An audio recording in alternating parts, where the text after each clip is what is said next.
Bom, então voltando ao problema com o qual a gente estava lidando no vídeo passado, nosso objetivo é determinar agora o desempenho do sistema Frequency Hope na presença de interferência. Ok? Então nós habilitamos os saltos de frequência e com isso nós verificamos que houve coincidência dos saltos com o sinal interferente em apenas 7 vezes.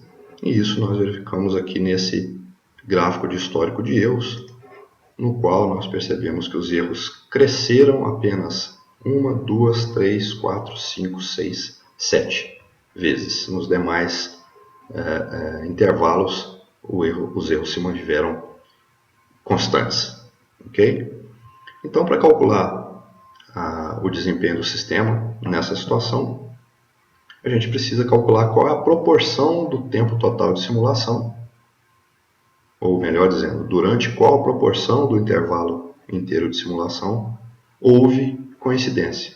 Como é que a gente calcula isso? Basta multiplicar por 7, porque ocorreram 7 coincidências, o tempo durante o qual o salto existiu, ou seja, a duração do salto. Ok? Então vamos lá. Então a gente viu que a duração do salto, no caso do Frequency Hope lento, era de 409,6 segundos. Ok?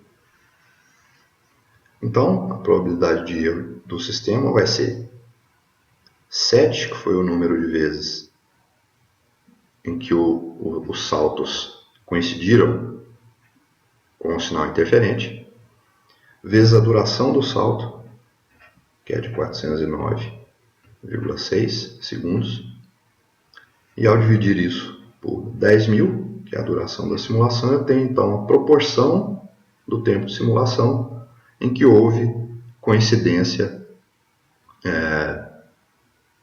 entre os saltos e o sinal interferente. E isso tudo vezes a probabilidade de erro do sistema quando não havia saltos, ou seja, antes de nós habilitarmos o Frequency Hope, que é esse valor aqui. Então vamos fazer essa continha.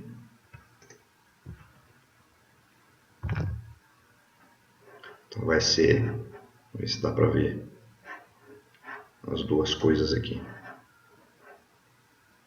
Então vai ser 7 vezes 409,6 dividido por 10.000, ok?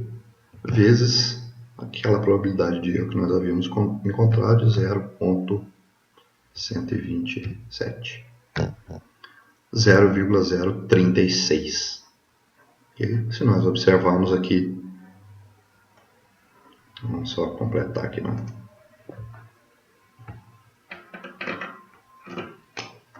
cálculo, 0,036.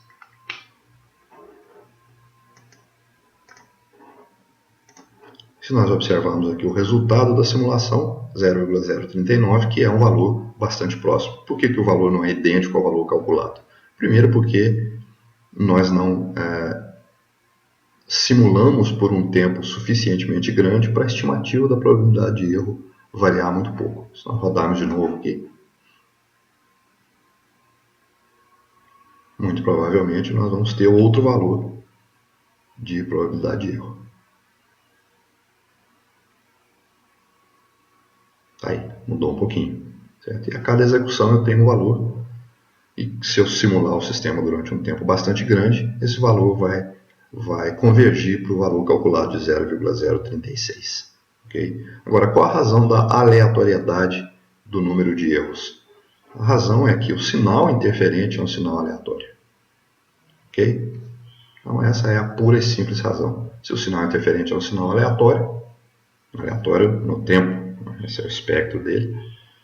Se é um sinal aleatório, os erros causados por esse sinal aleatório são também aleatórios. Perfeito? Apenas por curiosidade, olhando aqui dentro do bloquinho de geração do sinal interferente, a gente vê que eu tenho um gerador de símbolos aleatórios modulando uma portadora e sendo filtrado. Ou seja, esse sinal interferente nada mais é do que um sinal, voltando aqui, nada mais é do que um sinal BPSK filtrado. Okay? Então, com esse simples cálculo que nós fizemos, nós conseguimos perceber que, de fato, o sistema com espalhamento espectral por saltos em frequência é também imune a interferências. Mas a imunidade não é perfeita, assim como acontecia no sistema com espalhamento espectral por sequência direta. Se perguntarmos, ou se vocês perguntarem, qual dos dois é mais imune, a resposta seria depende. Ou seja, dependendo da situação, um pode ser mais imune do que o outro, mas em nenhuma circunstância um sistema com espalhamento espectral é superior ao outro.